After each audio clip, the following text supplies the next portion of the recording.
Besoj keni parë që të gjithë se çfarë është bërë këto ditë në qytetin e Vlorës, është bërë namizi po themi te kantieri i aeroportit.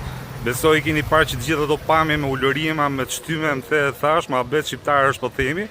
Dhe sot kam marrë tu te rezidenca Ivanaj dhe kam marrë sepse shoqëria zvicerane Magbo ka një konferencë tani nga ato të jashtëzakonshme.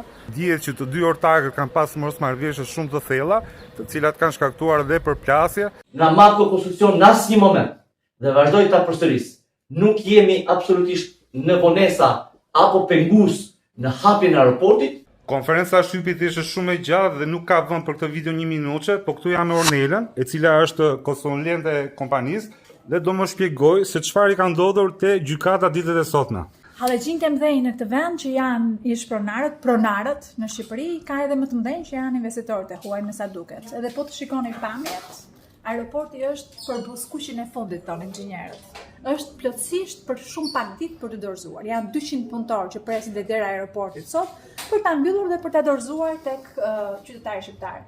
Ne kemi thënë në konferencën e kaluar që maksimumi maj qershor ne dorëzojmë aeroportin. Kemi munduar pafund ta bëjmë këtë dhe sot vim në ditëshën e fundit dhe na pengon hyrja në kantier. Unë është era parë që po shikoj këtë pamje. Aeroporti duket shumë i bukur, interesi i gjithë shqiptarëve është që ky aeroport dorëzohet. Kështu që nuk e dim se si do shkojë mohabeti me këto gjyqjet që me thënë drejtën Shqipëria janë gjithmonë ngatruara. Kaq ishte video për sot. Përshëndes Ornela.